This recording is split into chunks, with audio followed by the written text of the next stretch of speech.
kita sekarang ini itu suprarasional. Mujizat. Tapi ketika dalam zaman Fir'aun, dalam zaman Musa itu rasional saja. Kalau dia irasional, Pak, ya kan Fir'aun nggak bakal ini mau ngikut itu. Nah, mereka tuh udah memverifikasi gitu, Pak, lewat. Ya kan? Bisa kita paham secara rasional. Bukan peristiwa irasional. Kalau di sini disebutnya irasional. Dia nggak ngerti konsep sih. Jadi kata itu, kan udah kebilang kata itu punya dimensi. Dimensi itu huruf-huruf tuh, dimensi makna dan dimensi objek. Nah, kita ini memakai satu kata pada objek yang sangat beda, itu udah dimensi historikal. Historikalnya udah jauh deh.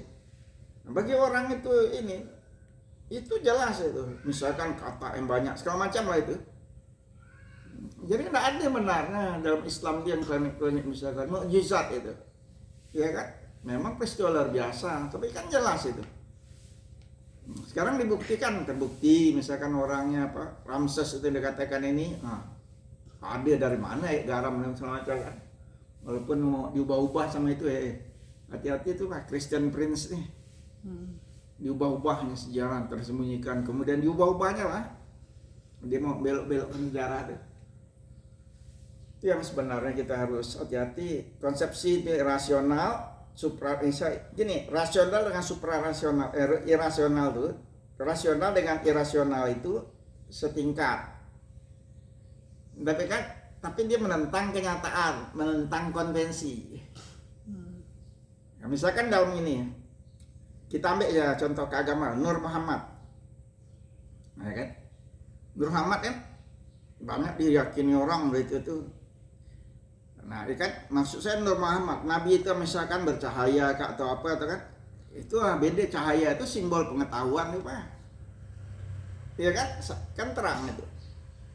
Kalau orang bilang terang itu pengetahuan. Contoh yang paling mudah itu gini, kita gelap di sini. Jadi gelap nih. Iya kan? Itu jatuh, ternyata apa? Lampu kita jatuh nih. Tapi salah satu orang punya pengetahuan itu Pak. Dia tahu Pak, itunya jatuh. Nah, dia dalam dirinya terang itu. Dia tahu kemana arah yang dituju gitu. Nah, itulah pengetahuan. Dari kegelapan itu, ya kan? Dalam akal budinya ada terang. Maka Allah kan simbolkan itu. Nah, pengetahuan itu dengan nur. Jadi bukan nur sebagai ilmu. ini, sebagai apa? Enggak Pengetahuan. Simbol pengetahuan. Simbol itu. Pengetahuan. Iya kan? Mana metafor? Tapi metafor, simboliknya itu. Simbolik. Nah, orang kan beda. Sekarang itu jadikan apa? Cahaya yang sesungguhnya. Jadikan zat. Dia zat, tetapi tidak bisa menjadi apa? Dia ada zat, tapi dia tidak sifat zat dia itu adalah apa? Sifat zat ini tidak bisa berdiri sendiri. Dia mencari. Itu cahaya itu tidak bisa berdiri sendiri. Media. Dia harus ada media. Maka dia letaknya pada sifat dan nama saja. Kalau di nur kata Allah itu, tuh tak bisa. Kau carilah apa aja. Nah, sebenarnya disitulah irasionalitas Nur Muhammad itu di mana? Nur Muhammad udah ada sebelum semua tercipta. Mana bisa? Allah menciptakan nur dulu. Nggak bisa, karena Allah itu sebenarnya bukan Tuhan yang irasional. Tuhan yang rasional dan suprarasional. Itu Pak. Maka dengan mudah saja. Ya kan? Segala sesuatu ini kan mudah saja. Di belakang apa tidak kelihatan yang saya sering katakan itu. Kita juga tidak bisa menjawab soal Allah ini. Jadi kalau Nur Muhammad itu dipandang sebagai zat atau yang konkret, gimana? Harus Muhammadnya ada dulu. Nah, mereka kan terpaksa nanti. Ya kan? Karena Muhammad itu udah ada sebelum ada segala sesuatu yang ada ini udah ada dia. Ya kan?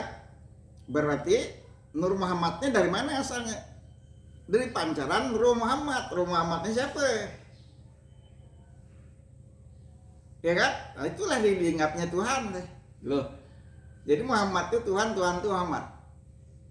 Muhammad itu kata yang awal atau kata belakangan? Muhammad.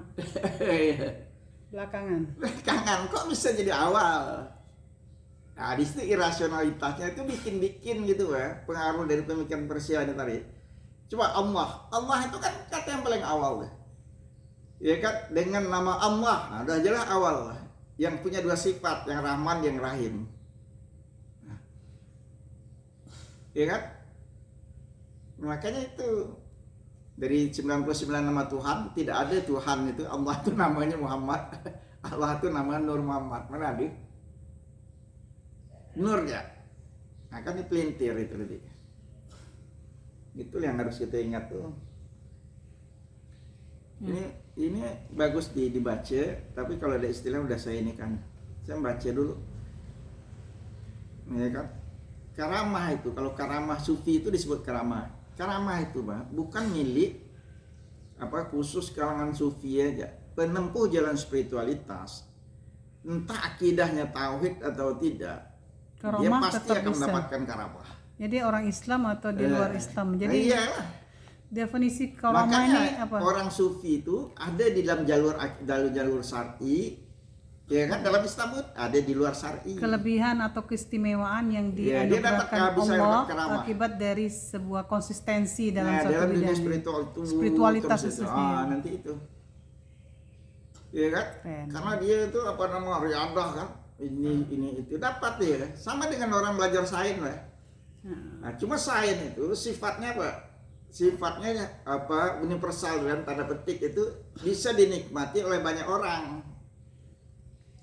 Nah, kalau kita lihat sufi yang karamah-karamah kita lihat tuh, dia seorang ya, misalkan ya, dia dibenamkan dalam sungai itu, pas waktu ajan dia naik ke atas. Tuh dia aja, lo pengen ikut dia tuh, kau gitu. Dari situ orang mulai itu, ya kan? Nah, coba aku yang misalkan bisa aku menikmati juga gitu. Aku masuk dalam sungai, kelelap lalu sama dia kan gitu. Tetapi kalau sains beda Pak. Sains itu sebenarnya juga karamah itu Pak. Dalam arti lain, karamah para saintis yang menekuni Bidang itu. itu menekuni terus dia. Dapat dia karamah, bisa dibuat pesawat terbang, bisa dibuat bom, bisa dibuat ini. Ya kan? Nah, cuma sifat dia ini nanti dia bisa menjadi massal. Setiap orang bisa menikmatinya. Tapi kalau yang dalam Islam Nah, itu dalam Islam yang karamah-karamah itu kan dia aja. individual, spiritualitas. Nah, sekarang itu gini, individual. spiritualitas Buddha. Mampu Buddha itu, misalkan dia melemparkan satu mangkok merah masih ada yang tetap. Dia bilang kalau aku ini benar nih, dia pembuktian dia gitu, pembuktian subjektif itu. Mangkok ini kata dia akan melayang melawan arus. Dia lempar ke mangkok di arus yang deras ke bawah tuh. Bukan dia ngikuti arus. Ya kan? Untuk penampakan dia itu nah, dia verifikasinya itu. Bayangkan dia verifikasinya pada kenyataan ya. Dia udah mengadakan kontemplasi di Papuan Bodi itu melihat reinkarnasi itu. Orang keluar dari gajah menjadi manusia dan segala macam lah, ya kan? Nah, cuma dia nanti mau untuk meyakinkan diri dia sendiri. Dia katakan, apakah benar aku nih? Kalau benar kata dia, mangkuk aku lemparkan ke air deras mengalir nih, dia akan naik kata dia. Dia lupa ketika dia verifikasi, dia bilang akan naik. Kekuatan spiritualitasnya itu menyebabkan mangkuk itu lari naik melawan arus. Nah, sekarang bisa tak aku nikmati itu? Nggak bisa. Nah, aku gak lempar mangkuk kata itu kan. Kita dia ikut sunatullah. Padahal Allah ingin katakan itu, mestinya dia verifikasi gini ada nggak dalam kenyataan itu orang reinkarnasi itu kan? Karena dia di dunia spiritual ya, dia tidak ada verifikasi pada kenyataan. Bisa nggak gajah itu melahirkan manusia, dirubah menjadi manusia itu? Mereka reinkarnasi itu. Maka mereka itu orang-orang Cina itu karena Buddha, dia dharma dikata Siano. Hanya berbuat perbuatan baik, supaya dia tidak ini. Karma supaya perbuatan baik itu, itulah dia hidup yang kita datang juga baik itu. Nah, pertanyaannya tuh mengapa kalau di luar dunia spiritual itu bisa ditiru, bisa diikuti secara massal, kenapa kalau karamah dalam spiritualitas tuh tidak bisa orang tertentu? Gampang, karena persoalan dia letaknya pada individu dia. Kalau yang kalau ini pada sunatullah, dia menggunakan mereka hukum-hukum aneh bekerja dalam alam bisa dimanfaatkan bagi yang ahli itu, ya kan? Makanya makam-makam keilmuan kan bertingkat-tingkat itu. Sekarang ya, jelas belajar fisika kan. Gurunya tenang saja dan lihat ini dia cerita dia tengah mati mau naik tuh. Mau paham seperti guru dia kan. Kecuali dia berjuang keras. Doa kepada Allah kan gitu. Itu yang kita ini kan. Kan pada ini. Nah, pada zaman Nabi Pak, dah terverifikasi Pak. Membelah bulan itu terverifikasi. Ya kan? Nah, orang kafilah aja melihat bulan terbelah jadi ini bulan terbelah gitu. Yang di dekat dia itu telah bulan dia gini terbelah bulan nah. Sedang kita jalan-jalan sana aja yang lihat itu bulan enggak terbelah. Ya kan? Lalu kita mengatakan itu irasional. Kapan irasional? Rasional saat itu. Jadi kita sekarang ini bukan irasional menjadi suprarasional. Ya kan? Kalau ya ini, kalau irasional bertentangan dengan kenyataan. Kalau usia rupa rasional, dia mengatasi kenyataan sekarang. Tidak ada lagi orang mampu melakukan itu. Ternyata saya membuktikan, memang bulan itu pernah terbelah. Gitu kan gitu. Tapi irasional dia itu. Ada bukti gitu kan. Ya kan?